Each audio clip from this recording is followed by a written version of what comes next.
on the fast track. As I've mentioned before, the U.S. has no business meddling in Ukraine or trying to push NATO up the Russian border, writes the investor Alex Dvorkin.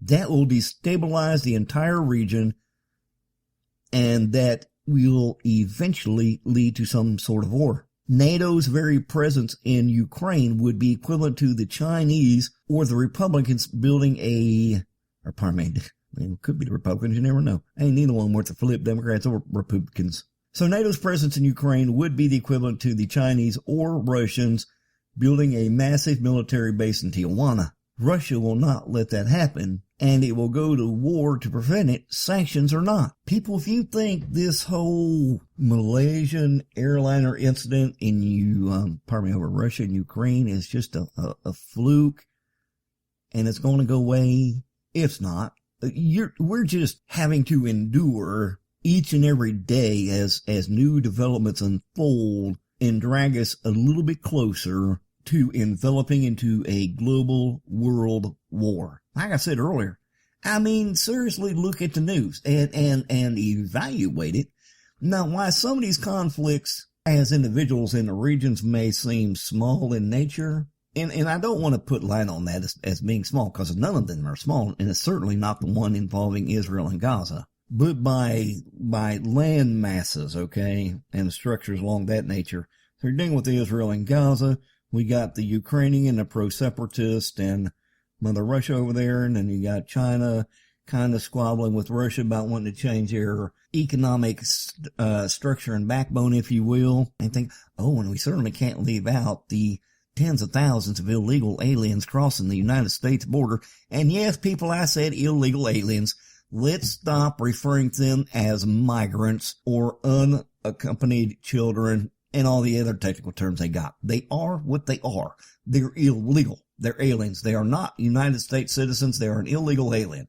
Plain and done with that conversation. So people stop sending me emails about, I need to stop calling them illegal aliens. Here's what you need to do. Get a clue and get a life. Didn't mean to digress there. Let's move on. Well, I'm telling you people every day. And of course, we've been dealing with the ongoing crisis in the Middle East. And of course, let's take a look here. Another article.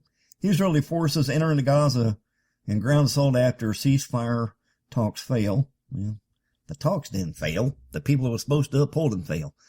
Gaza chose to take advantage of it, like I indicated earlier. But anyways, Israeli tanks, infantry, and engineering units have launched a broad assault on Gaza after last-ditch efforts to secure a ceasefire deal in Cairo collapsed. 11 Palestinians were killed, Palestinian health officials said, while Israel claimed it had killed 14 militants in the attacks which began on Thursday evening. One Israeli soldier has been killed and another 2 soldiers were wounded. Israel's chief military spokesman told Army Radio there were a number of points of friction through the night and indicated that the military was investigating circumstances behind the soldiers' death. It said Israel had targeted rocket launchers, tunnels, and more than 100 other sites. Middle East is on fire. Pretty close to literally. And ISIS, Syria, Iran's been sending assistance and funding ISIS,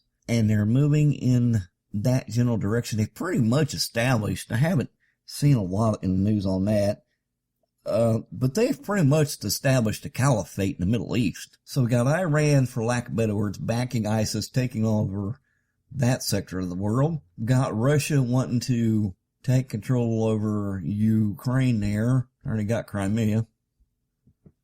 Now we're shooting airliners out of the sky. And all this going on. All this going on in the Middle East and Russia. Issues going on down in Africa and Nigeria. And tens of thousands of illegals coming across our border. And our dear fearless leader Obama has listed 14 reasons of why he feels the world is more stable and less violent than ever. Can we say disconnected, disengaged, unassociated, no clue? Where does he get these stories and ideas from? Less violent than ever and more stable? When's the last time anybody took that man for a drug test? If they haven't, they should. Because he's hallucinating. According to the article here, with a straight face, Barack Obama has been repeatedly telling us that the world is more stable and less violent than ever. In fact, he believes that this is the best time in history to be alive because of how peaceful and stable everything is. Really? And of course, Obama is more than happy to take credit for his role in bringing all this stability about. While just this week, his press secretary told the media that this administration has substantially improved the tranquility of the global community. Well, I can say this. Apparently, these guys don't think that he will take notice of all the violence, war, and terrorism constantly raging all around us. It would be wonderful if the planet actually was becoming a more peaceful place. But instead, it's the exact polar opposite that's taking place. The world is becoming increasingly unstable. And as I told you before, if we aren't really careful, we could see World War III break out before too long. I mean, we're pretty much already there. It's just a matter of, people think about World War, that the first thing they want to think about is cluster bombs and nuclear bombs, and then, well, there's been no nuclear missiles firing this way or that way. Well, it doesn't mean there's not a global war going on. But if you listen to Obama, he makes it sound like we are living in an emerging global utopia. The following is a little excerpt he made during an event at the White House this past June. Quote, "The truth of the matter is that for all the challenges we face, all the problems that we have, if you had to choose any moment to be born in human history, not knowing what your position was going to be, who you were going to be, you'd choose this time. The world is less violent than it's ever been. It's healthier than it's ever been. It's more tolerant than it's ever been. It is better fed than it's ever been. It is more educated than it's ever been." Now, these are all quotes from Dear Fearless Leader. What kind of drugs does this moron smoke? Less violent? Now, if that was truly the case, if his claim that the world has been the least violent that it's ever been in ages, then why is he on a mission to take our guns away from American citizens? Because certainly if it's less violent and so tranquil, there should be no need to put an attack on the Second Amendment, Mr. Obama. And the only reason you're coming after our weapons is because you know that people in this country are sick and tired of yours and your administration's continually embadgement and trying to take away the remainders of our liberties and freedoms, and you're stripping them away one at a time. Now, we've been fortunate because we got some people who have decided to make a stand and stand up and fight, and thank the Lord for them. Because otherwise, I think some of this would have already been put through. I mean, thank God for people like Hobby Lobby and Chick-fil-A who stand on their fundamental beliefs and don't kowtow to this administration. And thank God for people who have stood up and made their voices heard and said, "Under God will still remain in our Pledge of Allegiance." Now we got to get a group together and make sure that "In God We Trust" stays in our federal currency, or at least while we have it. And this clown wants to walk around saying, "Oh, it's just the happy place we live in. We're so peaceful, just loving people." Okay, sorry, don't want to start singing. Woo, it'd be terrible right there, I'm telling you. But do you see what I'm talking about? It's like this yo-yo lives in some kind of fantasy land. I mean, yeah, it might have been some kind of peaceful and hugging and loving kind of place to be in maybe in the 50s, and maybe there for a short piece between the late 70s and the early 80s. You might have found a little bit of peaceful loving feeling there. 'Cause I got a peaceful... Nope, I said I wasn't going to do that. Ease feeling.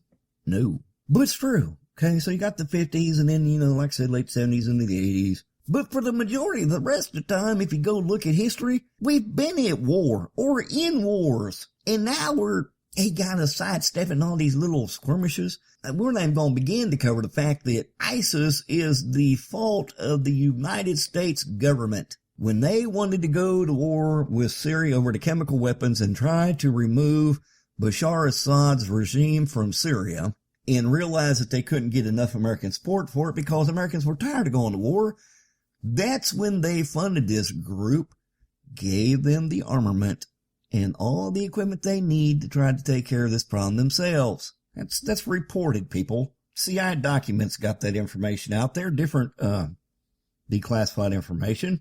So now they're just marching east because they don't want to listen to nobody and they want to have a complete caliphate. And guess what? They almost do.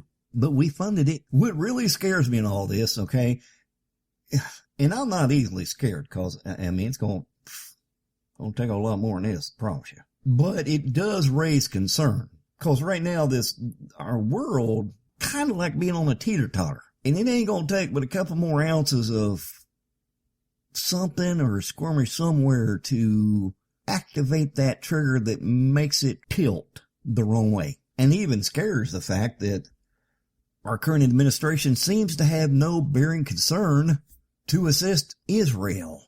They just like, well, whatever, do whatever. And now it makes me mad because I seen a thing about the UN coming against Israel and making some statements about how many civilians Israel has, or the Israeli army has killed here in this skirmish with Gaza, but they fail to admit and realize something very plain. You remember in the Middle East war, the biggest problem that we encountered was that Saddam Hussein done the very exact same thing. He liked to hide his weapons and his military behind innocent civilians. Meanwhile, while they sent their Scud rockets and mortar and artillery fire and everything else into our troops, killing our troops. So what exactly are you supposed to do? Just sit there and suck it up and take it?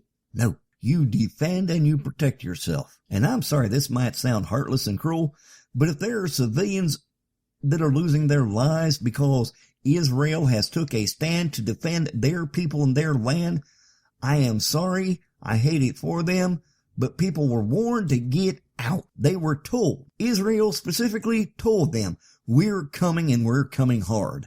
Here they are. And everybody wants to cry. Oh, there's innocent civilians over there and the Israelis are killing them. They were told to leave. It was no different than it was in the war in the Middle East when we invaded Iraq. Innocent civilians were told to leave, that we were coming. You say, well, that kind of sounds heartless. That ain't heartless. Come on. Been that way in any major war we've been in. Been that way in wars around this world. People have tried to give innocent civilians enough time to say, hey, this is fixing to happen.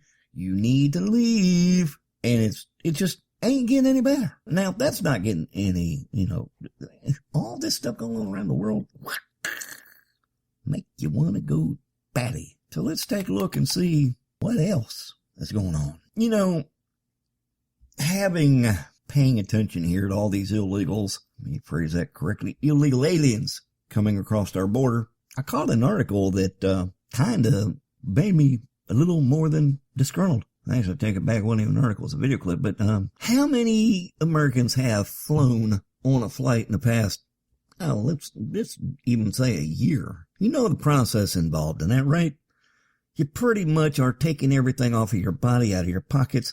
The only thing you're going to be left with, and while it's still that way, is your pants and your shirt, because everything else is coming off and out. And you better have an ID, state-issued ID, along with your boarding pass. Otherwise, your white, happy butt ain't getting on that plane, I promise you. But it's a problem because all these illegals coming in don't even have to have a valid form of identification to get on the plane. They just wave them on through. Exactly who is it in this country that is the prisoner? I think with the passing of each and every day, that's becoming more and more evident. The people say, and I am so sick of listening to people say, we got to love the little children. We need to take care of them. Okay.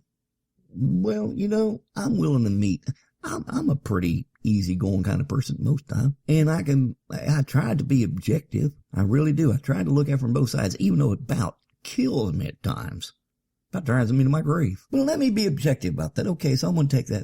We got to love the little children. Yeah, is that right? What exactly are we doing with the veterans in the United States of America that are coming back from battle and are homeless? Millions. What exactly are we doing with the millions of veterans who have already fought in previous battles and coming back limbless, can't get health care? What are we doing with and for them? Nothing. And you want me to be sympathetic to people that are illegal coming across this border? They say, but they're children. They're children that are coming across this border to be, united with their illegal parents. Send them back. Quit expecting Americans to pay their bus tickets and plane tickets to go deeper into the United